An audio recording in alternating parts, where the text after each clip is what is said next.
ध्येय टीवी के daily MCQ कार्यक्रम में आप सबका हार्दिक स्वागत है। जैसा कि हम लोग प्रतिदिन आईएएस, पीसीएस और अन्य प्रतियोगी परीक्षाओं के बहुविकल्पीय प्रश्नों, उनके उत्तर और उनकी व्याख्या पर चर्चा करते हैं, उसी कड़ी में आज हम लोग फिर से 7 सवालों पर चर्चा करेंगे। तो आज का पहला सवाल है, करलापट वन्यजीव अभयारण्य जो अभी सुर्खियों में है, भारत के किस राज्य में स्थित है? आपके ऑप्शंस हैं ए छत्तीसगढ़, बी झारखंड, सी उड़ीसा या फिर डी पश्चिम बंगाल। इसका उत्तर है सी यानी Orissa.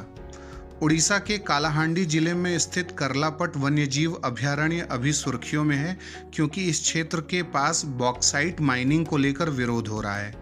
Orissa board for wild life की अप्रैल माह में हुई बैठक में भी बॉक्साइट माइनिंग को लेकर चर्चा हुई थी। इस अभयारण्य के दक्षिणी भाग में बॉक्साइट के भंडार हैं, जिसके चलते माइनिंग को लेकर पर्यावरणविदों में भी विरोध है। करलापट एक एलिफेंट कॉरिडोर भी है और माइनिंग के चलते इस क्षेत्र में 300 छोटे बड़े जलाशयों के सूखने की आशंका भी है। गोल्डमैन एनवायरमेंटल प्राइज के विजेता प्रफुल्ल समंत्रा ने भी यहाँ बॉक्साइट माइनिंग का विरोध किया है। इंडियन ब्यूरो ऑफ माइंस की इंडियन मिनरल्स ईयर बुक के अनुसार भारत में बॉक्साइट के सबसे बड़े भंडार उड़ीसा में हैं और यही भारत का सबसे बड़ा उत्पादक राज्य भी है। अब बात करते हैं दूसरे सवाल की। काजू के उत्पादन में भारत के 3 सबसे प्रमुख राज्य हैं। ए आंध्र प्रदेश, केरल और कर्नाटक, बी महाराष्ट्र, आंध्र प्रदेश और उड़ीसा, सी उड़ीसा, कर्नाटक और केरल या फिर डी तमिलनाडु, महाराष्ट्र और आंध्र प्रदेश। इसका उत्तर है बी। व्याख्या की बात करते हैं। हाल ही में आंध्र प्रदेश के पूर्वी गोदावरी जिले में करीब 5000 जनजातियों के कल्याण के लिए काजू प्रसंस्करण यूनिट यानी कैश्यू नट जो प्रोसेसिंग यूनिट है उसको खोला गया है। नेशनल हॉर्टिकल्चर बोर्ड के आंकड़ों के अनुसार भारत में सबसे बड़ा काजू उत्पादक राज्य महाराष्ट्र है, उसके बाद आंध्र प्रदेश और फिर क्रमशः उड़ीसा, कर्नाटक, केरल और तमिलनाडु का स्थान आता है। अब बात करते हैं तीसरे सवाल की। हाल ही में 100 वर्षों से भी अधिक स्थापना अवधि के बाद निम्नलिखित में से किस संगठन में पहली महिला महानिदेशक नियुक्त की गई है?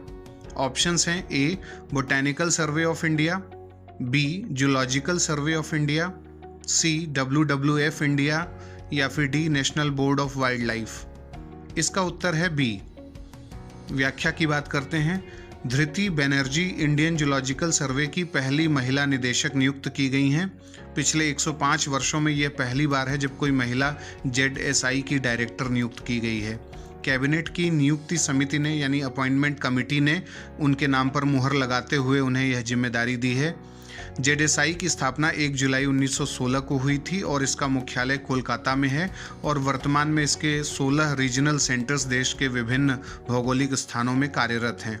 एक महत्वपूर्ण तथ्य यह भी है कि ZSI संकटापन्न जीव जंतुओं पर रेड डेटा बुक को भी प्रकाशित करता है। अब बात करते हैं चौथे सवाल की। लैंड फॉर लाइफ अवार्ड 2021 एक भारतीय पर्यावरण कार्यकर्ता को निम्नलिखित में से किस संस्था ने दिया है? आपके ऑप्शंस हैं ए संयुक्त राष्ट्र, बी IUCN, सी वर्ल्ड रिसोर्स इंस्टीट्यूट या फिर डी वर्ल्ड इकोनॉमिक फोरम। इसका उत्तर है ए यानी संयुक्त राष्ट्र संघ। व्याख्या की बात करते हैं। संयुक्त राष्ट्र संघ के भूमि संरक्षण से संबंधित सबसे बड़े संगठन UNCCD यानी united nations convention to combat desertification द्वारा हर 2 साल के अंतराल पर दिए जाने वाले भूमि संरक्षण से संबंधित दुनिया के सबसे बड़े अंतर्राष्ट्रीय अवार्ड लैंड फॉर लाइफ के लिए इस बार भारत में कार्यरत एसोसिएट प्रोफेसर श्याम सुंदर जानी जो राजस्थान से संबंधित हैं, उनके द्वारा विकसित पारिवारिक वानिकी अवधारणा के चलते उन्हें ये पुरस्कार दिया गया है। अब बात करते हैं 5वें सवाल की। निम्नलिखित में से किस देश में हाल ही में 100 मिलियन अमेरिकी डॉलर की कीमत वाला दुनिया का सबसे बड़ा स्टार नीलम क्लस्टर मिला है? आपके ऑप्शंस हैं ए वियतनाम, बी बांग्लादेश, सी म्यांमार या फिर डी श्रीलंका। इसका उत्तर है डी श्रीलंका। व्याख्या की बात करते हैं। हाल ही में श्रीलंका में 100 मिलियन अमेरिकी डॉलर की कीमत वाला दुनिया का सबसे बड़ा स्टार नीलम क्लस्टर मिला है। इस स्टार नीलम क्लस्टर का वजन लगभग 2.5 मिलियन कैरेट या 510 किलोग्राम है। विशेषज्ञों के अनुसार वैश्विक बाजार में इस स्टार नीलम क्लस्टर का अनुमानित मूल्य 100 मिलियन अमेरिकी डॉलर तक है। अब बारी है छठवें सवाल की।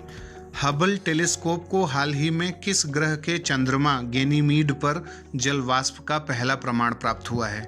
आपके ऑप्शंस हैं ए मंगल ग्रह, बी बुध ग्रह, सी बृहस्पति ग्रह या फिर डी शनि ग्रह। इसका उत्तर है सी। व्याख्या की बात करते हैं।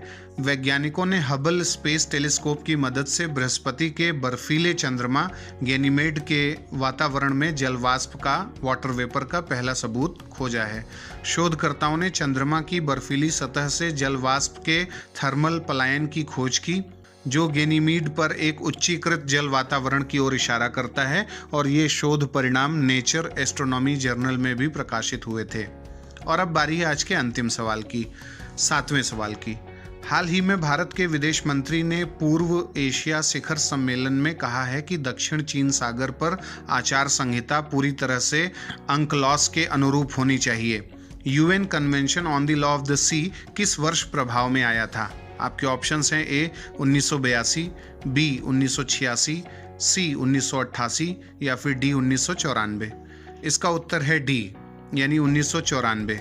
व्याख्या की बात करते हैं। भारत ने 4 अगस्त 2021 को पूर्वी एशिया शिखर सम्मेलन की बैठक में इस बात पर जोर दिया है कि दक्षिण चीन सागर पर आचार संहिता पूरी तरह से प्रासंगिक संयुक्त राष्ट्र संधि के अनुरूप होनी चाहिए, और इस पर बातचीत से उन देशों के वैध अधिकारों और हितों पर प्रतिकूल प्रभाव नहीं पड़ना चाहिए जो चर्चा में शामिल नहीं हैं। यह एक अंतर्राष्ट्रीय समझौता है जो विश्व के सागरों और महासागरों पर देशों के अधिकार और जिम्मेदारियों का निर्धारण करता है तथा समुद्री साधनों के प्रयोग के लिए नियमों की स्थापना करता है। संयुक्त राष्ट्र ने इस कानून को वर्ष 1982 में अपनाया था, लेकिन यह नवंबर 1994 में प्रभावी हुआ। कार्यरूप ये इसने लिया। भारत ने वर्ष 1995 में अंकलॉस को अपनाया, और इसके तहत समुद्र के संसाधनों को 3 क्षेत्रों में वर्गीकृत किया गया है। पहला आंतरिक जल यानी इनलैंड वाटर, दूसरा प्रादेशिक सागर यानी टेरिटोरियल सी, और तीसरा अनन्य आर्थिक क्षेत्र यानी एक्सक्लूसिव इकोनॉमिक जोन। तो ये था आज का हमारा डेली एमसीक्यू प्रोग्राम। अगले डेली एमसीक्यू प्रोग्राम के साथ कल पुनः हाजिर होंगे। तब तक के लिए धन्यवाद।